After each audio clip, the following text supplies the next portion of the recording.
Yo, it pains me to say this as an American, especially a week before July 4th, but there are officially no more American UFC champions.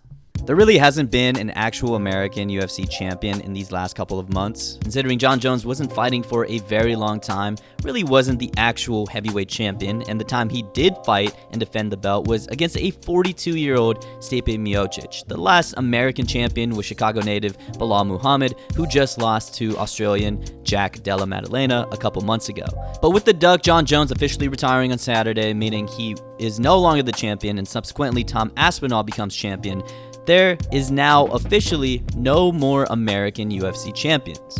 And what's crazy, this is the first time since 2004 that we haven't had an American male UFC champion. Despite Kayla Harrison having arms that any guy would want, she is the women's bantamweight champion, and thus there is technically UFC American champions, but come on, let's just talk about the actual champions we care about. It's crazy that the UFC that started as and still is an American promotion is now dominated by foreigners. No, I'm just playing.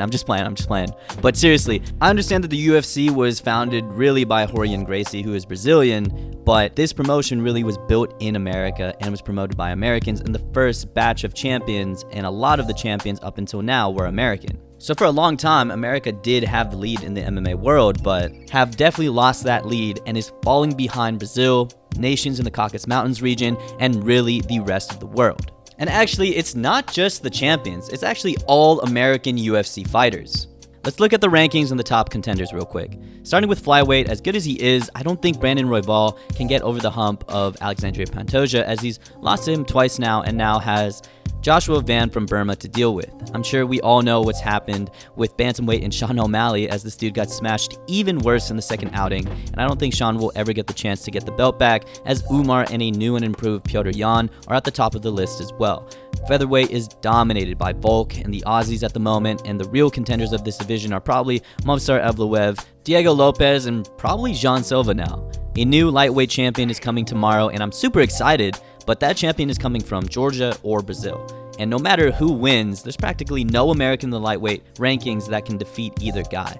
Welterweight has a relatively new champion and another from Australia in Jack Della Maddalena, and is probably going to make his first title defense against Dagestani powerhouse Islam Makhachev. Sean Brady is very, very good, and is probably going to fight for the belt soon, as he's the number one contender, but I doubt he beats either one of those guys, especially considering JDM has amazing takedown defense now. We had a chance for Sean Strickland to become champion again, but he got pummeled by South African champion Dricus du Plessis, who will fight Chechen Hamza Chimaev very, very soon. Light heavyweight saw some moves last Saturday with Americans Jamal Hill and Khalil Roundtree fighting it out, and Khalil coming out on top, but I doubt he can beat a guy like Ankalaev. And finally, Jon Jones, the Duck and disgraced GOAT, has officially retired, and there is no American in sight in the heavyweight rankings that can even stand a chance against Tom Aspinall. And you know what? I don't even stand a chance against working out in this hot summer heat without my sponsor, Magna. So I love all my sponsors, of course, but I'm not gonna lie.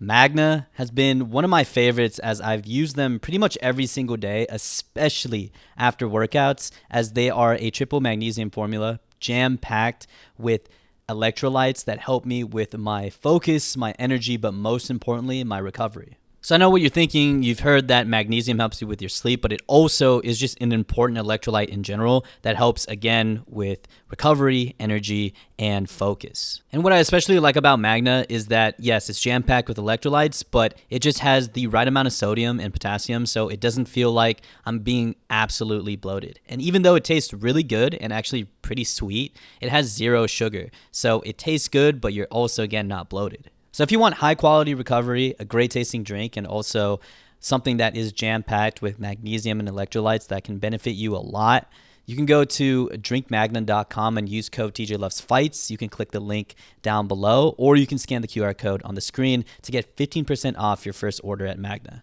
Thank you, Magna, for sponsoring this video. And what's even more tough for Americans in this sport is that the American MMA prospects are failing as well. Bo Nickel, who was supposed to be America's next best thing in MMA, got kneed to the belly by RDR of the Netherlands and basically got his hype train derailed right then and there. Peyton Talbot got derailed in his just third fight in the UFC by Brazilian veteran Rony Barcelos in a fight Peyton was 100% supposed to win. I mean, look at these odds. He was a minus 1,000 on a lot of books. Okay, so with no more American champions, very little potential for another American contender to be champion anytime soon, and American prospects shitting the bed, we have to ask, what happened to American MMA? Alright, let's flip the script. Instead of asking why American MMA has fallen off, let's ask why the rest of the world's MMA culture has gotten so far and ahead of us. So I've made a couple of videos detailing why this particular region is so damn good at MMA, but I'll summarize it here. Dagestan, Georgia, and Chechnya are so damn good at MMA because of the culture. These former Soviet Union countries come from an era of Soviet-style wrestling and Sambo, the Soviet wrestling-heavy martial art that can mix in strikes as well. The Soviet Union essentially created a generation of tough mountain men with a dominant wrestling base and fighting culture, who in turn would raise their kids with this same mentality. The Soviet Union unintentionally created and raised monsters that were born in the late 80s and early 90s.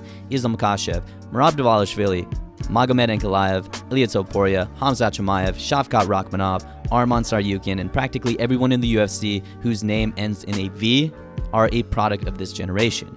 From childhood, they all wrestled, with most of them competing in Sambo, probably the best, most MMA-ready martial art, and were basically bred to fight. And we're still seeing this now, actually more than ever since Khabib became champion. There's fucking factories in this region of the world trying to pump out the next Khabib, the next Islam, or the next Ilya. And the same cannot be said about the United States. This is pretty anecdotal, but most kids here are not looking to be an MMA fighter. We don't have the factories pushing out the next American MMA star. We don't really have a culture of MMA for young kids here, and I think a vast majority of kids would rather play traditional American sports like baseball, basketball, or football than potentially get their ass whooped in an MMA fight. And I think the privilege and opportunity we have here is also the reason we don't see a lot of MMA prospects coming out of here.